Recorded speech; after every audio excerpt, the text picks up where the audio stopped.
You know full well, Sir Ian, there are only ever two voices for film trailers. Most now are familiar with the two voices of every film ever made, the tragic and the comic. Oskar Schindler was just an ordinary Nazi.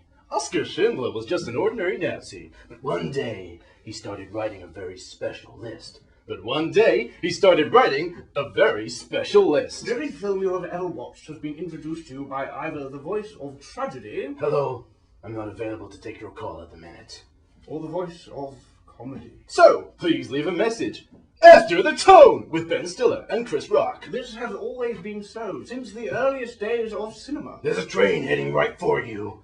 It's a picture of a train, but it's moving. Coming soon to a Sonnet Lumiere house near you. Why not take your wife for slaves? The latest Solotrope release. It's a galloping horse! But where is it running?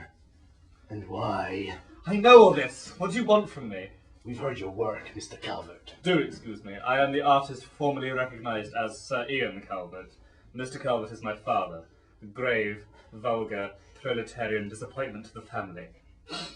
That was me taking snuff. It may have sounded vulgar, but it wasn't. We think you've got something. Something special.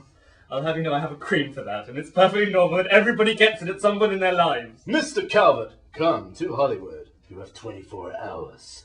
Indigo Bandersnatch is waiting for you, and he's a hell of a guy. But he won't wait forever. Indigo Bandersnatch? But who is Indigo Bandersnatch? Indigo Bandersnatch is the finest actor-director of our generation. He made his stunning debut in Charms and the Man, a paradigm-shifting triumph. And I am to be his narrator. The hotly anticipated A Farewell to Charms is expected for release in autumn 2010. It is said to feature the hot young property that is precocious British talent narrator, Sir Ian Calvert. Sir Ian Calvert! So then, the following has been firmly and, at length, if tenuously established. I will to Hollywood to make my fortune working for Indigo Bandersnatch, the most charming man in the world. You fellows will seek answers in Burroughs' baby, travelling the world earth. Travelling the world Yes. Yes, it's what poets say when they've stepped in something. And now, ladies and gentlemen, we have a musical interlude for your pleasure.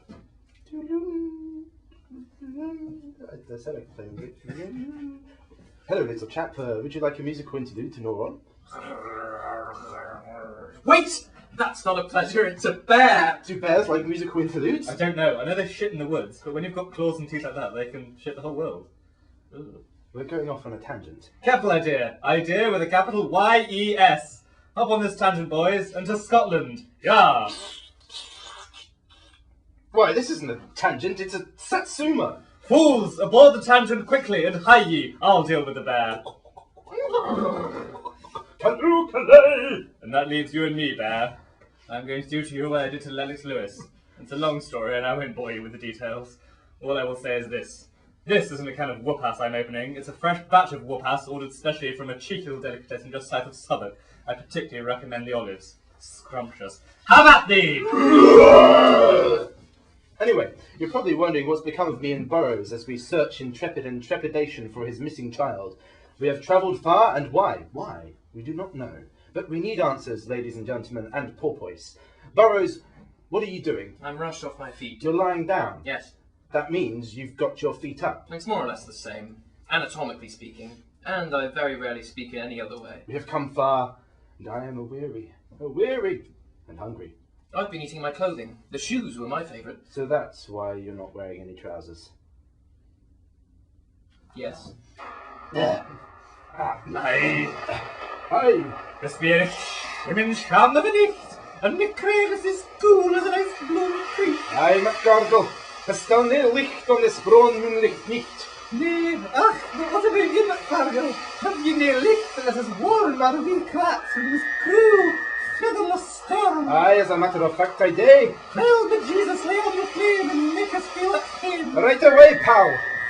By the whip prick of the sea, I feel all sore and timorous, as if there be something uncool afoot.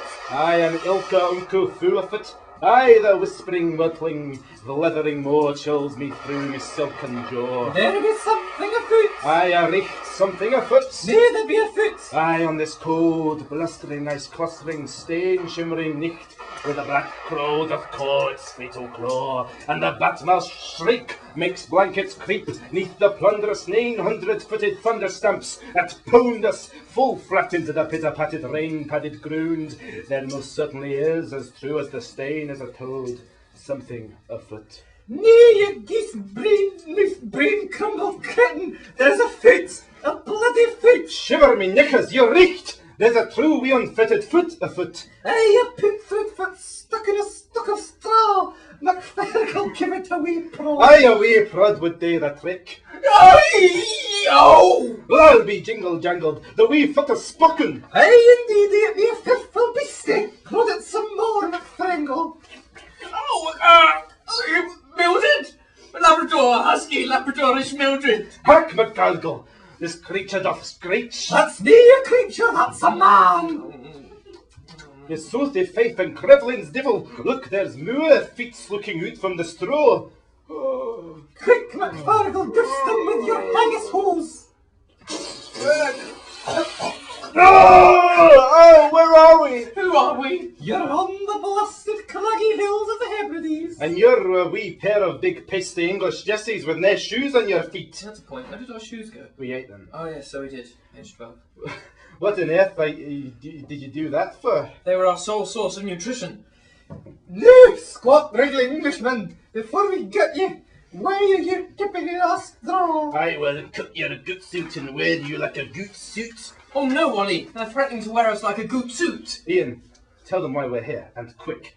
Well, we were trying to push a car up a hill or something, but it was just so hard that I gave birth to a hideous, beautiful child that stole my pillows and ran away, and I don't know why I gave birth to a cow that told us to come to Scotland to ask some soothsayers why I gave birth to a baby when I don't have a vagina.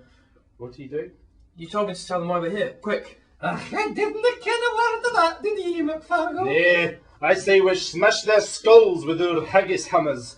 Wait, ye rugged Scots ye, before you disembrain our fragile little heads, let me tell you that we have been sent by Sir Ian Calvert. Sir Ian Calvert? Yes, he told us to find MacFargal and MacGargle, the Hebridean soothsayers of Macroggin Hill. By MacCroggin's whiskers, you've come to the right place. We're MacFargal and MacGargle.